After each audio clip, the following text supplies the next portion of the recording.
E aí pessoal, eu sou a Misaele Silva, estudante de jornalismo da Unifor e sejam bem-vindos ao Mundo no Campus. Aqui você fica por dentro de tudo o que acontece na nossa universidade. Oi galera, eu sou a Ana Flávia Viana, também estudante de jornalismo e está começando mais um semestre e com ele mais uma temporada do Mundo no Campus com muitas novidades. Vamos acompanhar as mudanças aos acessos ao campus da universidade e conhecer a história de concludentes do semestre 2023.1. Você vai conferir uma série de reportagens sobre os alunos que foram contemplados com a Bolsa Yolanda Queiroz no semestre de 2023.1 e uma imersão no projeto Render-se. Tudo isso agora e muito mais você confere no Mundo no Campus.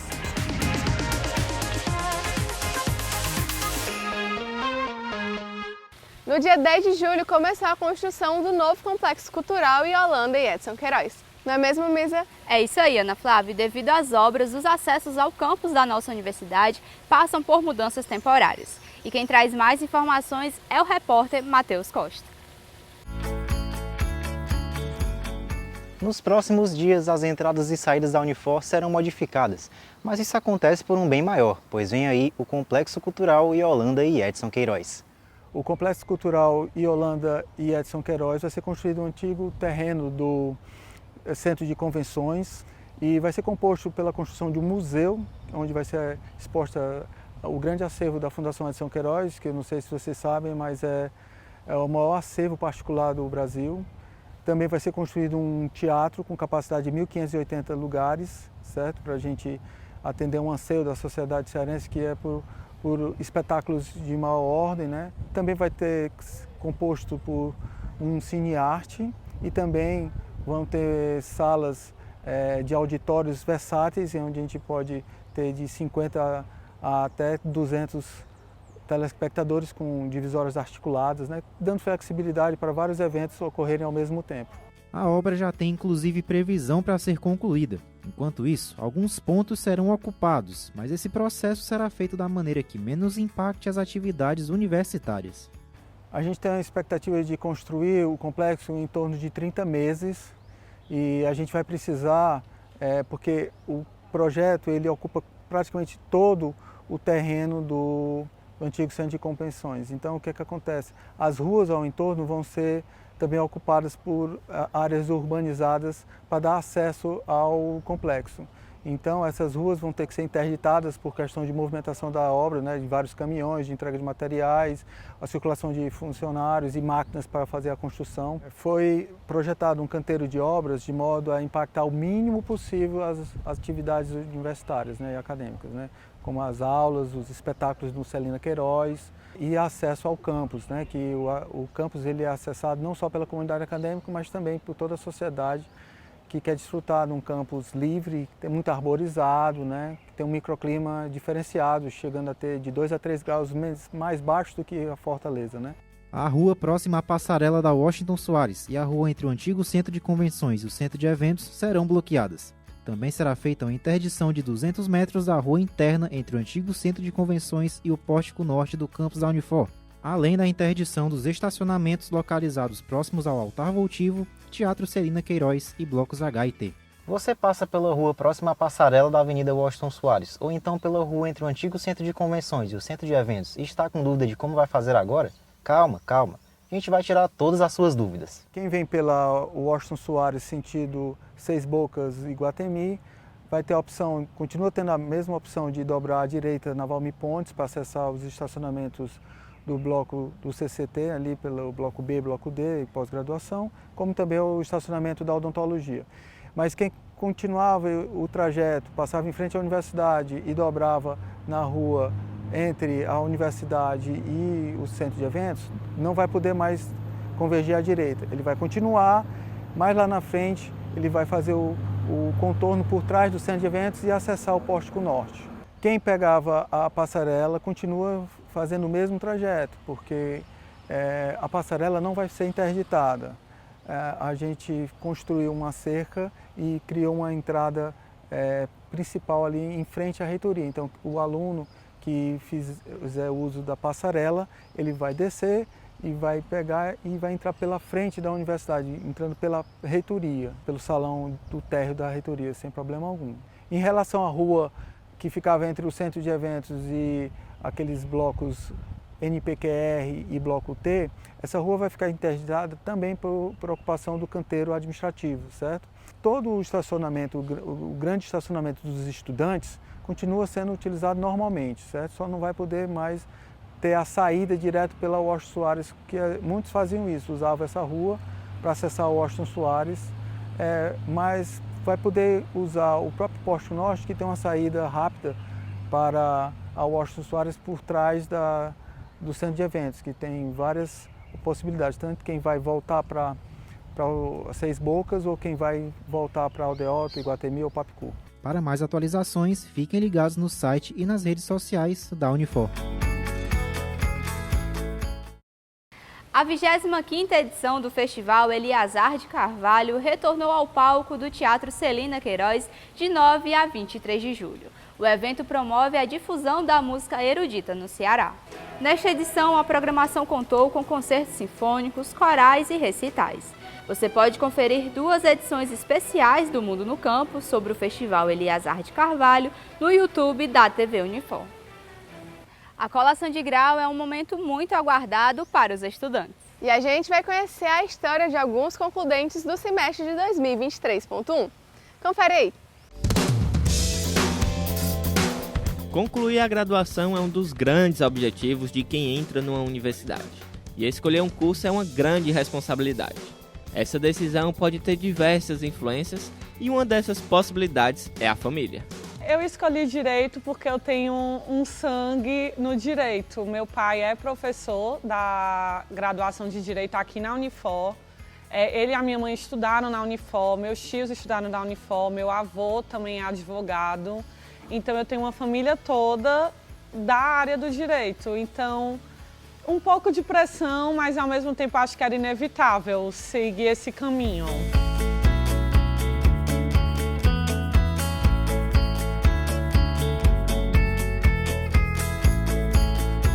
E no que se refere à comunicação, o sucesso vem da coragem de sair da sua zona de conforto. Nesse ramo, é fundamental se desafiar, aprimorar talentos e se tornar um profissional mais completo e preparado. Na verdade, TV era uma área que eu não cogitava para trabalhar no futuro, então eu resolvi me desafiar e entrar na TV Unifor. Então, eu entrei na TV Unifor para fazer parte do quadro Claquete. É um quadro que a gente dá indicação sobre filmes e séries, documentários, e a gente fala sobre a sinopse, os atores, e foi justamente nesse cenário que eu comecei as gravações e foi a partir disso que eu comecei a gostar da TV. Olá pessoal, sejam muito bem-vindos a mais um Claquete. Nessa edição a gente resolveu falar sobre os melhores filmes de 2021. E quem acha que o ramo tecnológico é para pessoas tímidas e reservadas está enganado. A vivência desse período universitário pode até contribuir para que os graduandos se tornem ainda mais sociáveis. O que mudou bastante aqui, quando eu comecei o curso, eu era bastante tímido, sabe? Não gostava de falar de jeito nenhum, nem de fazer apresentações. E isso com o tempo, tanto na vivência acadêmica, né? Tendo que fazer apresentações de trabalhos, tanto como o TCC, que eu tive que apresentar agora. E também quando eu entrei no meu primeiro estágio, acabou que tive que me soltar um pouco, né? Para poder perder essa timidez toda de falar. Aí isso foi o que mais mudou, assim. Ao alcançar o objetivo da graduação, o foco vai para o mercado de trabalho. Esse processo não é fácil e gera muitas inseguranças, mas é necessário ter confiança, buscar sempre novos conhecimentos e explorar a variedade de funções na sua área de atuação. Igual todo recém-formado, bate aquele medinho, né, de meu Deus, e agora? O que é que eu faço? Estou me formando, não sei o que fazer, não sei de nada. Mas ao contrário, isso é só receio de principiante, né? A gente é muito bem preparado aqui, a gente consegue sair daqui fazendo muita coisa e fazendo bem feito, porque a gente tem estrutura para isso. E é isso, é esperar, é confiar, nunca deixar de estudar, né? Continuar fazendo cursos, se aperfeiçoando, inclusive pós-graduação aqui na Unifor, né? Quem sabe futuramente tentar um mestrado, porque passei 2 anos sendo monitora na Odonto e uma das grandes paixões minha é ensinar, então eu espero muito conseguir voltar para cá um dia, quem sabe, né?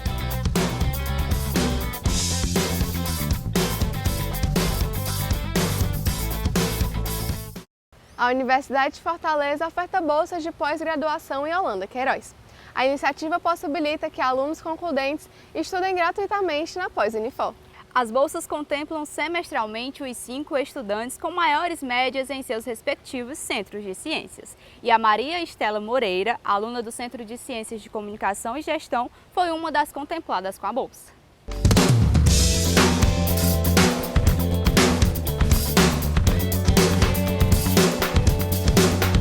Criada em 2005, a Bolsa Yolanda Queiroz possibilita que os 5 estudantes com as maiores médias em seus respectivos centros de ciências estudem gratuitamente em cursos da Pós-Unifor. Imagina só a felicidade de ganhar a bolsa, mas pensa aí em você receber essa notícia de surpresa no dia da colação. Bom, foi o que aconteceu com a Maria Estela. Graduada em jornalismo, foi a aluna que atingiu a maior nota de PMG, que é a melhor performance média global do Centro de Ciências da Comunicação e Gestão. Eu tinha visto um vídeo que o pessoal recebia uma carta falando que você tinha ganhado a bolsa. Essa carta nunca chegou. E aí, eu não sabia nem que eu ia ficar na frente do mérito acadêmico. Eu só soube no dia do ensaio geral, então, surpresa. E no dia seguinte, quando estavam chamando as pessoas que receberam a bolsa, eu achei que essas pessoas tinham recebido a carta. Então, quando chamaram a do CCS primeiro, ela começou a chorar, ela ficou muito emocionada, foi muito bonito. Mas eu pensei que ela só estava, muito feliz porque tinham chamado ela, mas ela já sabia. E aí, a minha madrinha de graduação perguntou como que ia ser isso, se eu ia ganhar também. Aí eu disse que não, porque eu ia ter que receber a carta. E 30 segundos depois chamaram meu nome. E foi isso. Você não sabia? Eu não sabia. Foi uma surpresa. Foi uma surpresa. E pra tua família? Pra todo mundo. E como é que eles lidaram com isso? Todo mundo ficou super feliz. Supostamente o pessoal gritou lá fora e chorou bastante. Eu quero ser professora de faculdade ou de universidade, né? Então, fazer um mestrado era o caminho a seguir desde sempre. E agora eu tenho um mestrado garantido em algum momento, então vai ser ótimo. Quando eu entrei aqui, eu estava esperando toda uma vida acadêmica que eu realmente tive. A única coisa que eu achei que eu podia ter esperado mais foi que eu formei antes da minha turma. Então, quando eu fui formar, eu não conhecia quase ninguém. E eu gostaria de ter formado com o pessoal que eu entrei, mas fora isso, foi tudo maravilhoso. Dos mestrados que eu olhei, o que eu mais gostei foi de Ciências da Cidade, que não parece ter muito a ver com jornalismo, mas eu achei que tinha. Então, eu acho que esse é o meu favorito até agora.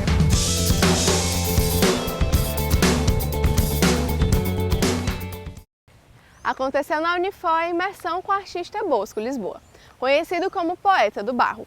O momento contou com a participação de egressos e alunos do curso de moda e 15 artesãos da região de Cascavel. Isso aí, Ana Flávia, e a mentoria faz parte da 4ª edição do projeto Render-se, e quem acompanhou tudo e mostra mais pra gente é o repórter Davi Frota.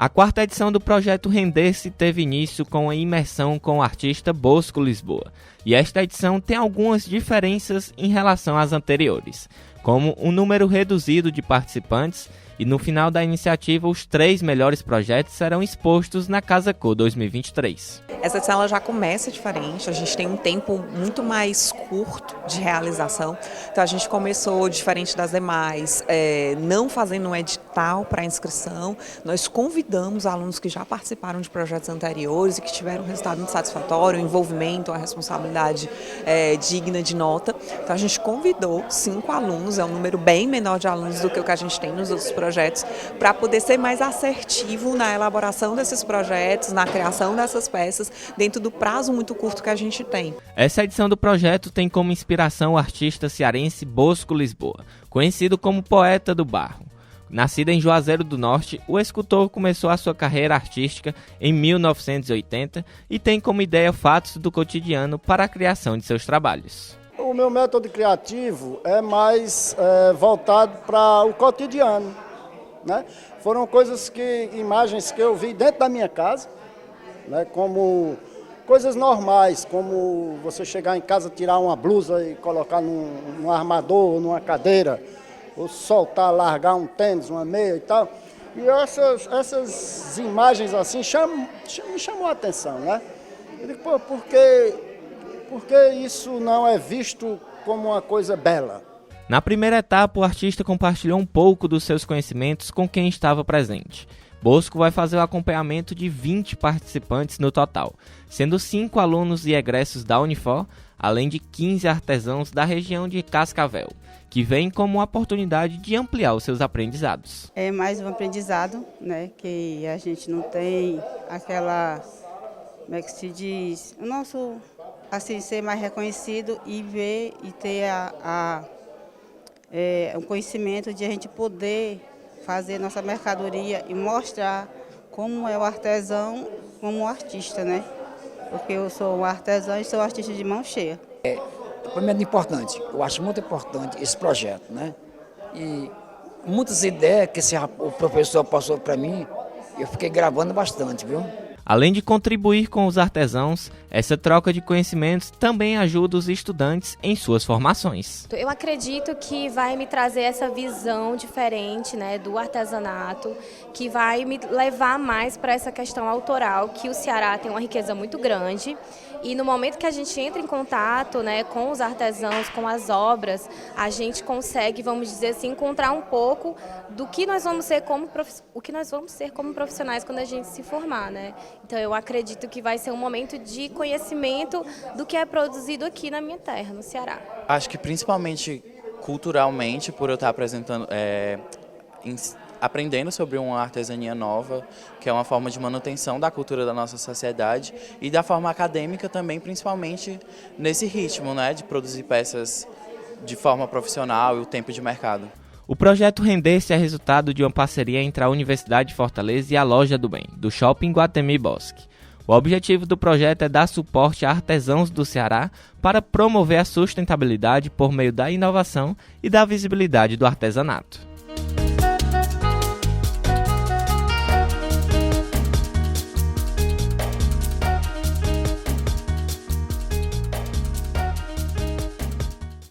Chegou a hora de se atualizar de tudo o que acontece aqui na Unifor. Confere aí o Campus em Foco. E aí, galera, beleza? Eu sou o Diogo Moreira, estudante de jornalismo aqui da Unifor, e chega mais que está começando mais um Campus em Foco. A Unifor cedia a primeira edição do Encontro Regional de Engenharia Estrutural de Fortaleza, nos dias 3 e 4 de agosto. Realizado pela Regional Fortaleza da Associação Brasileira de Engenharia e Consultoria Estrutural, ABESE, o encontro contará com mini-cursos e evento principal, com palestras de profissionais da área, no auditório da Biblioteca Central. O Centro de Ciências da Comunicação e Gestão preparou a Semana Modo On, o momento de acolhida aos novos alunos. Realizada de 7 a 11 de agosto, a Semana Modo On contará com eventos de integração para todo o CCG. No dia 10 de agosto, o Teatro Celina Queiroz recebe show de comédia do Anderson Justus e bate-papo com o cineasta Halder Gomes. O Centro de Ciências Jurídicas preparou um encontro mais que especial para os novos alunos do curso de Direito. Para começar o semestre, o CCJ dará as boas-vindas para os alunos ingressantes com uma cerimônia de acolhida no dia 7 de agosto no auditório da biblioteca. O evento terá show de comédia, apresentação musical da Camerata Unifor e orientações de como crescer na profissão. Em comemoração aos seus 50 anos, a Universidade de Fortaleza inaugura a Arena Beach Tennis Unifor, no dia 16 de agosto. A Unifor sediará o Inter Arenas de Beach Tennis, Unifor 50 anos. Uma competição que vai reunir diversas arenas de beach tênis de Fortaleza de 16 a 20 de agosto. O Campus em Foco de hoje vai ficando por aqui, pessoal. Mas não se esqueça que essas e outras informações estão em nosso site www.unifor.br. Siga a Unifor nas suas redes sociais, Twitter, LinkedIn e Facebook, o @UniforOficial, TikTok, YouTube e Instagram, o @UniforComunica. Fique agora com uma entrevista muito especial. Oi pessoal, tudo bem? A gente está aqui com o Wagner Borges, o nosso coordenador do curso de jornalismo. Ele que é graduando em comunicação social, direito e especializado em marketing. Tudo bem, professor? Tudo bem, obrigado pelo convite. Quem é graduando do jornalismo com certeza vê o Wagner pelos blocos Q, R, T. Professor, é um prazer tê-lo aqui no nosso espaço do Mundo no Campus. A gente vai começar com a nossa perguntinha básica. Como que você engloba esses 3 cursos que você escolheu seguir? Por que escolheu seguir também? Bom, na realidade, assim, eu tenho formação em Direito, né? Eu tenho formação também em História e tenho formação em Jornalismo. E, por acaso, eu comecei a trabalhar com jornalismo bem antes. E eu me apaixonei, né? A gente tem, no ambiente jornalístico, a gente tem aquela piada interna nossa, né? Que jornalismo é uma cachaça. Embora eu não beba, é a minha razão de viver. Eu comecei a trabalhar com jornalismo muito cedo, trabalhei em campanha eleitoral muito cedo, e isso me deu a oportunidade na época de trabalhar numa empresa de comunicação que estava começando, que era o Sistema Jagadeiro. Eu entrei como estagiário, né? E aos 24 anos eu assumi a direção de jornalismo da emissora. E tem uma coisa interessante nessa história, porque exatamente quando eu assumi eu era muito novo, realmente, e a área técnica fez uma aposta de um engradado de 6 meses, que é o tempo que no máximo eu ficaria na função. Acabaram que foram 14 anos, né?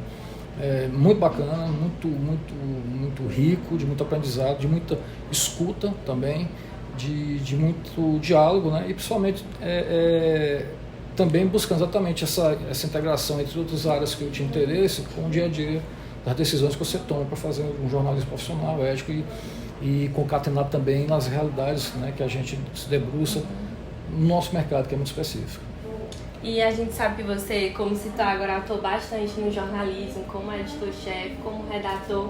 O que fez o senhor vir para o corpo docente, ser coordenador de um curso? É uma história interessante, porque eu tive uma formação muito rica na Universidade Federal do Ceará, mas eu também vivi uma questão que era muito comum naquela época, que era uma sucessão de greves. Então, eu sempre fui muito irrequieto. Quando a universidade parava, as greves eram longas, às vezes demoravam meses, eu procurava não ficar parado. Então, eu ia para a biblioteca, eu ia visitar os veículos de comunicação, eu queria aprender.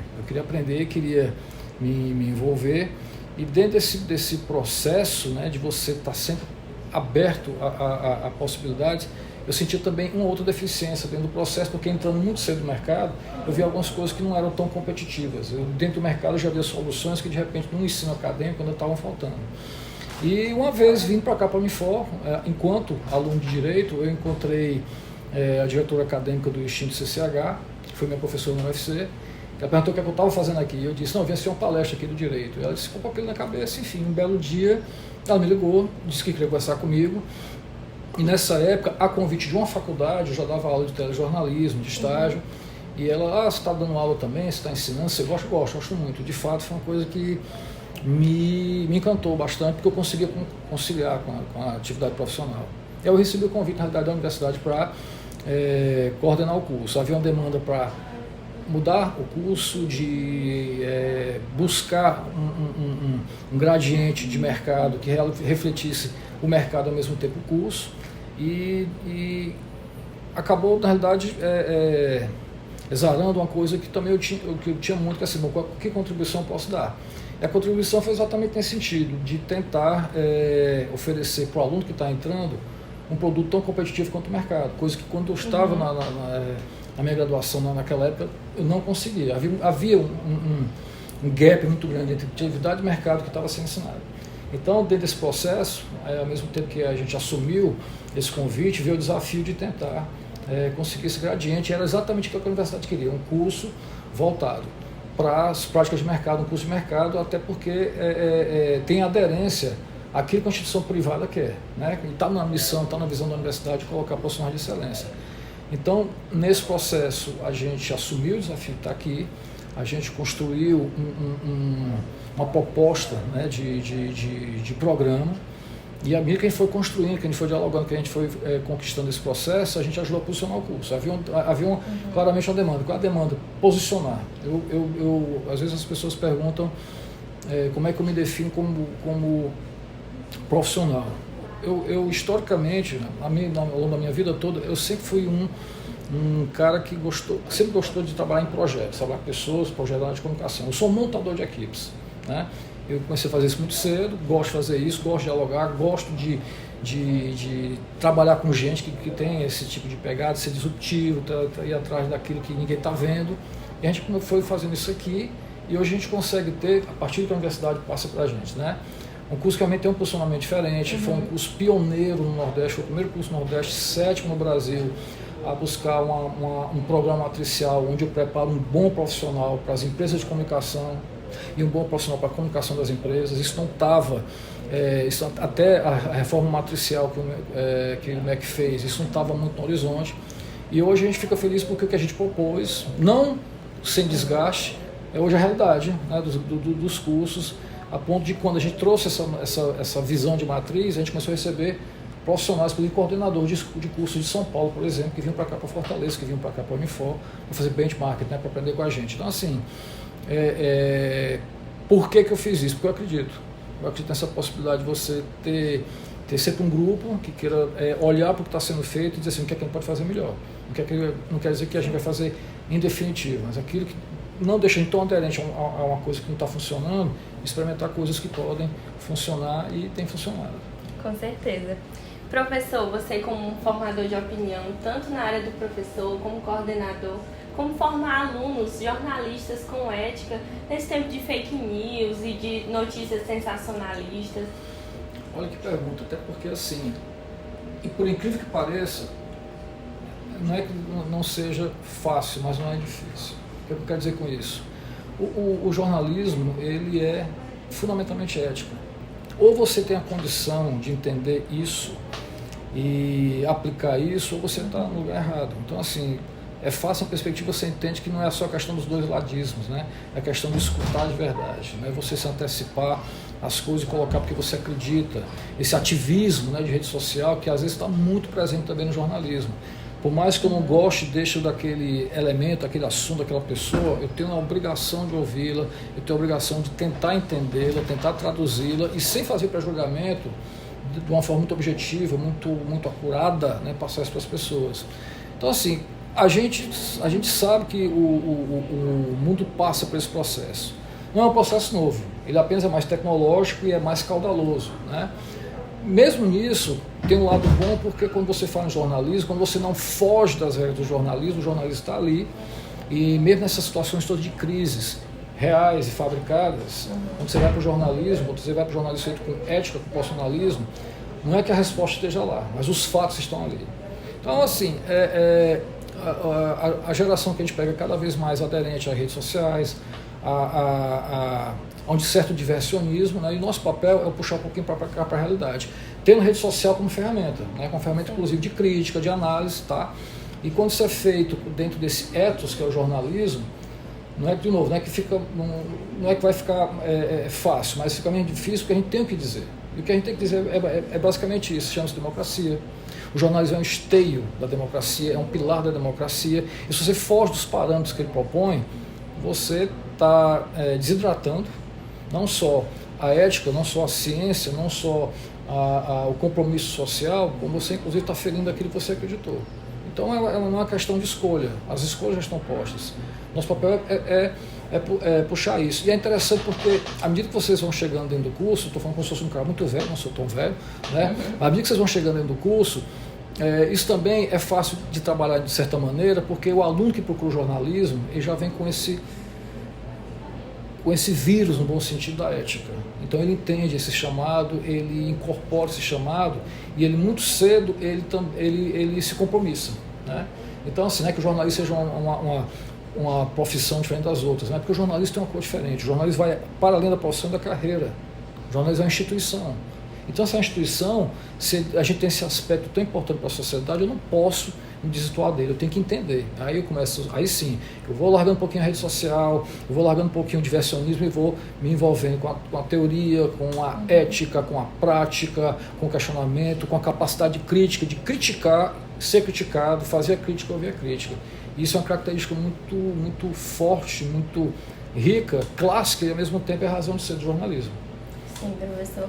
E nesse segundo semestre de 2023, como é que está acolhido os novos alunos, os veteranos também? A gente sempre diz, né, professor bicho besta, né? A gente sempre diz que assim, é um momento de grande alegria da gente porque tem um reencontro. Não existe nessa relação de educação nada sem o aluno. É o aluno que inspira a gente, o aluno é a grande riqueza do professor, dessa universidade. Então, assim, a gente se dedica muito, a gente cansa, no recesso a gente descansa um pouquinho, mas pertinho do recesso a gente já está vindo para cá, o professor está vindo para cá antes do recesso acabar. Ontem mesmo, véspera de início de semestre, foi reunião, todo mundo muito animado. E é bacana porque, além de ser um reencontro, é a retroalimentação da gente. A sala de aula, principalmente na perspectiva de um curso de jornalismo profissional, é quando você está se vendo ali no começo. Toda vez que eu estou na sala de aula, a sensação que eu tenho de estar me vendo ali no começo, não com os mesmos questionamentos, com outros questionamentos, né? Então é uma troca, é sempre é rico, é um processo muito rico e que de fato, quando termina o semestre, termina o ano, a gente diz muito aqui e não é para fazer onda, não é para jogar com essa fora. O professor ele sente, né? O professor, eu vou falar aqui pelo programa de jornalismo, né? A gente faz reuniões sistematicamente, são reuniões diárias em grupos, são reuniões semanais com outros grupos, mensal com todo o grupo, mas quando termina cada semestre, a gente faz reunião de fechamento, o pessoal está com saudade, aí já sai da pauta da reunião, começa a falar, fulano tal foi muito bacana, você viu o TCC de Cicrano, fulano de tal acabou de se formar, já foi contratado, é uma alegria danada porque a gente vive isso. Se você faz docência sem viver, sem acreditar, e principalmente sem você colher, né, o resultado do aluno, né, as conquistas do aluno, não faz sentido. Para a gente, ao contrário, faz todo sentido a gente estar aqui, porque a gente planta isso aqui, a gente rega muito, a gente colhe, e quando o aluno parte, ou para outro semestre, né, ou principalmente quando ele sai da graduação e vai para o mercado profissional, a gente vibra muito, porque além da sensação de dever cumprido, no jornalismo a gente cria, eu não gosto da palavra network porque ela é um pouco fria, ela é importante, mas é um pouco fria. Mas eu digo assim, nós somos uma comunidade muito grande, né? A gente tem alunos que se formam aqui e vão para o exterior. Eu tenho contato com alunos que estão fora do Brasil, estou sempre acompanhando as coisas, conversando, vendo as notícias que estão. Então assim, é uma comunidade muito rica e que geralmente ela fica para sempre. E uma última perguntinha para finalizar, para você, qual é o futuro do jornalismo?